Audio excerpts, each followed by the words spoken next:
Now, what's the broader point? Because that's the great background. Chase got himself a job at 14. Yeah. Matter of fact, this afternoon, we're going to go and get his social insurance number and get it all tidy for him. Okay? Yes. Now, here's the point. And I've told this story before. I don't know if you remember this inside of Crew Nation.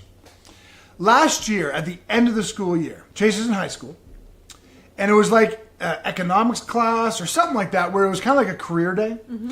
And one by one, the kids all in his class had to present to the teacher what they wanted to do when they grew up. Mm-hmm. Okay? And when it got to Chase, this was literally, you got to understand, Chase is a literal person. Yeah. So if you say to him like something that has wiggle room, he's not going to wiggle. He's going to give you a direct answer. Right. So the question was, Chase, what do you want to do when you get older? Chase's answer? Nothing. Because he's literal. Right. And so the teacher, okay, Chase, kidding aside, what do you want to do? And Chase is like, oh no, I was being serious. Like, I don't want to do anything. Right. And the teacher's like, okay, so we're going to keep going with the jokes? And Chase is like, no, I'm not being disrespectful. Like, I don't intend to have a job. Right.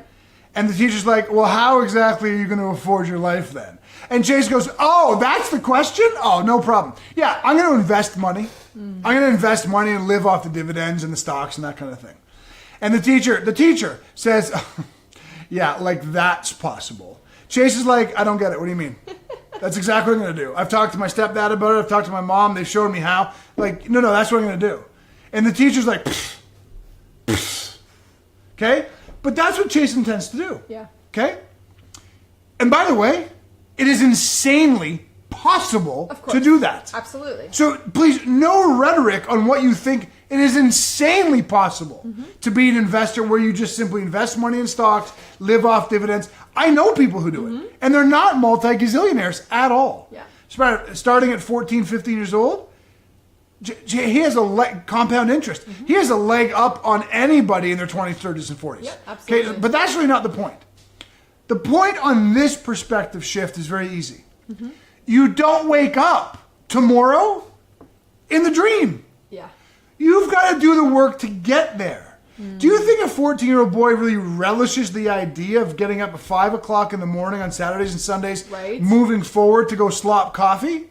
He doesn't. But he knows what he wants over the next 10 to 15 years and understands that to get that, it requires money. Yeah.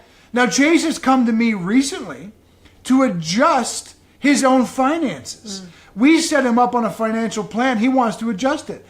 Every cent he makes, 33% gets invested. 33% gets saved as a contingency to either use materialistically if he wants, or when better investment opportunities arise, he's got liquid cash to invest in them.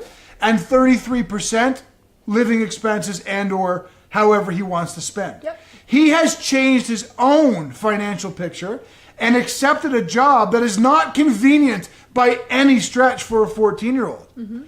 Because he knows what he wants over the next 5, 10, 15 years and understands that to get what he wants down there, he's got to do what he needs to do today to make it happen. That is a major perspective shift. Absolutely. You all have dreams. You know what you want, but are you doing what's necessary to get yourself there? Absolutely. Sometimes that means getting up when you don't want to get up.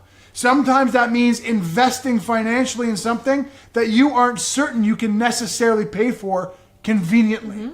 But in order to get what and where we want to go and be, we have to do the work today. Absolutely. And our 14-year-old son is a living testament of that. Yeah, it's great. And he loves it.